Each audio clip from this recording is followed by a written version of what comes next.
विधानसभा निवडणुकांचे निकाल आज आहेत आणि या सगळ्या पार्श्वभूमीवर जे कल आपल्या हाती आले त्यानुसार जी परिस्थिती हरियाणातली आहे ती गेल्या काही तासांमध्ये सतत बदलत आहे आणि हरियाणामध्ये आता जी एकतर्फी लढत होईल असं वाटत होतं तसं होत नाहीये।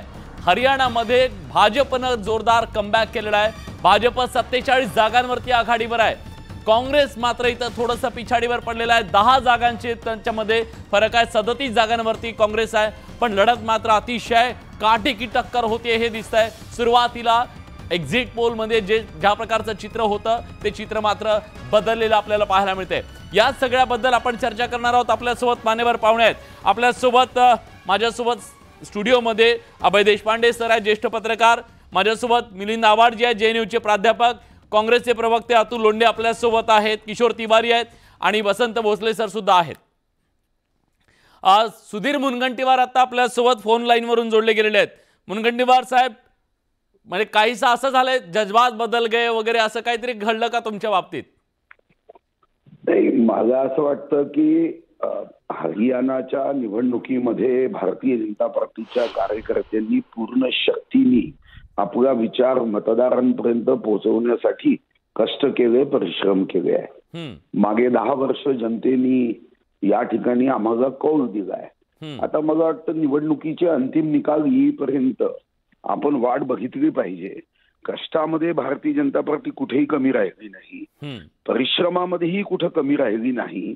आता आपण जे निकाल सांगताय ईश्वर करो असेच निकाल लागलेत तर डबल इंजिनच्या सरकारने हरियाणा सारख्या कृषी क्षेत्रातल्या राज्याची निश्चितपणे उत्तम पद्धतीने पुढे जाण्यामध्ये उपयोग होईल।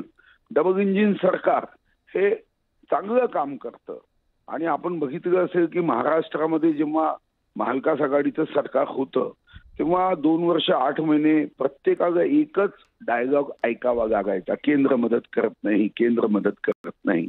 आणि म्हणून या डायलॉग बाजीतून मुक्तता होऊ शकते आणि म्हणून अंतिम निकालाची वाट बघितली पाहिजे।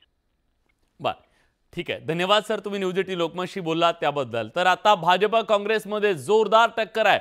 जिलेबी दिसत होती, फटाके दिसत होते, पण हे दोन्ही बाजूंना सध्या संधी आहे असं म्हणूया आपण।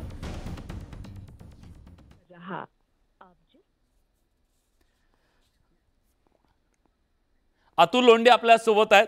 अतुलजी, हा सध्या जी परिस्थिती दिसते ती परिस्थिती सेटल डाऊन झाली आहे, काय आकडे तुम्हाला सांगतायत? ही परिस्थिती बदलू शकते असं तुम्हाला वाटतंय अजून सुद्धा? मी आपल्याला गॅरंटीने सांगतो काँग्रेस 60 सीटांच्या वरती क्रॉस करेल, आमचा फील्ड रिपोर्ट आहे। मला वाटतं 18 ते 19 सीटवर जी आहे ती क्लोज फाईट सुरू आहे, पण एक 7व्या राऊंड नंतर परिस्थिती जी आहे ती मोठ्या प्रमाणात आपल्याला बदललेली दिसेल आणि काँग्रेस ही 60 जागा क्रॉस करताना आपल्याला दिसेल आणि काँग्रेसच हरियाणामध्ये सरकार येईल याचा आम्हाला पूर्ण विश्वास आहे।